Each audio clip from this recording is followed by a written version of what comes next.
Hey everybody, Brian Hart Hoffman here in the Bake From Scratch kitchen. Today I'm sharing my recipe for French onion bread rolls that you are going to love using a do-it-all dough. This is the savory version that I love so much, and Red Star Yeast is taking center stage with their amazing yeast products that help us have perfect bread each and every time we make it. This recipe's fun, the shaping is unique, they're so delicious. You're gonna love it. Let's get started.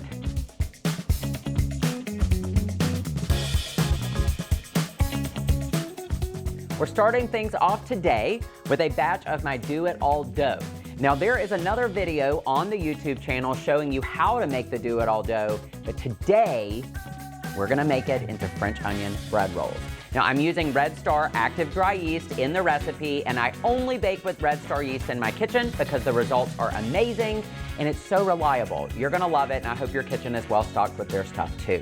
Now to know that we have perfectly risen dough, I'm gonna do a dent test. So this has been sitting covered until it doubled in size. Now I can put a little bit of flour on my knuckles and just press into the dough, and when I release, it should spring back about halfway. If it springs back halfway, then I know I've got perfectly risen dough and it's time to move on with making our bread rolls.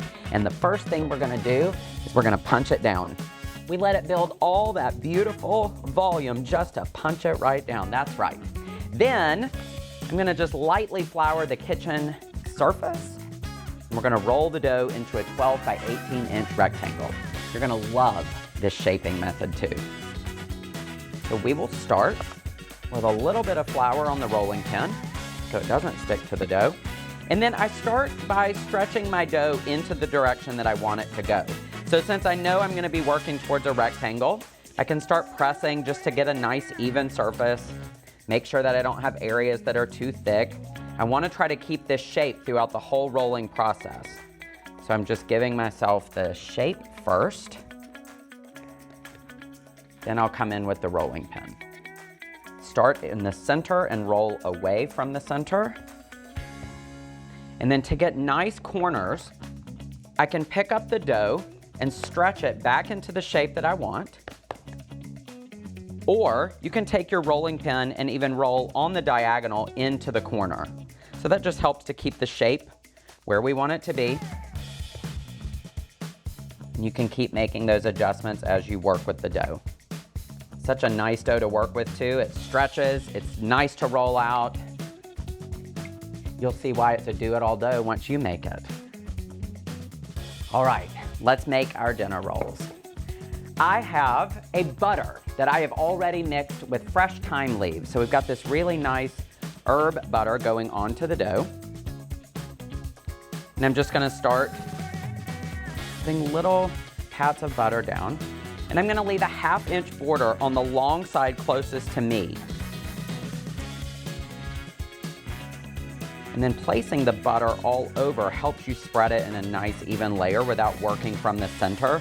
If you put too much in one spot, it's gonna give you a little bit of trouble trying to spread it into all sides and corners and everything that we need it to be. So that's why I'm working with it in small areas here on the dough. You'll get a nice thin coating of the butter. Look at that beautiful fresh thyme in there. This is a great bake at your own too. If you don't like fresh thyme, you can choose an herb of your choosing. But in order to have that French onion flavor, we had to have the thyme. All right, after we have the butter on the dough, now we are going to spread caramelized onions evenly over the butter mixture. So I'm just using my hands to do again, placing it in a few small pockets all over the dough and the butter, and then I'll come back and spread it out to get a nice even layer. And you can use your same offset spatula just to spread those onions out, get them as evenly spread as possible over that butter. And then after your onion layer, it's time for some cheese. And this is shredded Gruyere cheese. And let's be honest, part of the reason we eat French onion soup is so you can start eating that cheese that gets bruleed on the top. So imagine that with these dinner rolls, you are going to have the cheese in the roll. There's gonna be more cheese on top of the roll. We're getting all the cheese everywhere because it is so good. Now we're gonna fold the top half of the dough over. And before we do that, you can take the corners here and just stretch them right back into that rectangular shape so that when you lift this up, you start to fold this forward towards you and get all of the ends to line up. You can give the dough a little stretch, and then you just press to make sure all of that is getting nice and adhered to the other side. And then we'll take a sharp knife and we're gonna trim the sides so we get nice squared off edges again. Then, get your ruler, we need to have 12 even pieces. So we're gonna be doing that about 1.5 inches. So I'm just gonna mark the dough with the knife, and then I'll come back and make my cuts. After you have them cut into 12 individual strips, you're gonna cut each strip now into 3 equal strands, leaving a 1/2 inch intact at the folded end. So you're just gonna bring your knife in and start cutting with that portion attached at the top. You can press your fillings back in if you need to. Then you're gonna take each of the strands and you're just gonna braid them together. So this is just a loose braid. And it's gonna give you a really amazing pattern and texture to the shaping of the spread. Once you have the braid completed, pinch these ends together and then take your portion that remains, the folded portion that has the cut marks not all the way through, and you're gonna roll this towards you. And you'll start to see this beautiful braided knot that has the onions, the cheese, the herb butter, and just such a really nice shape. And then you'll place it in a muffin cup so that you get a really nice shape in baking. And then it exposes that braid on the top.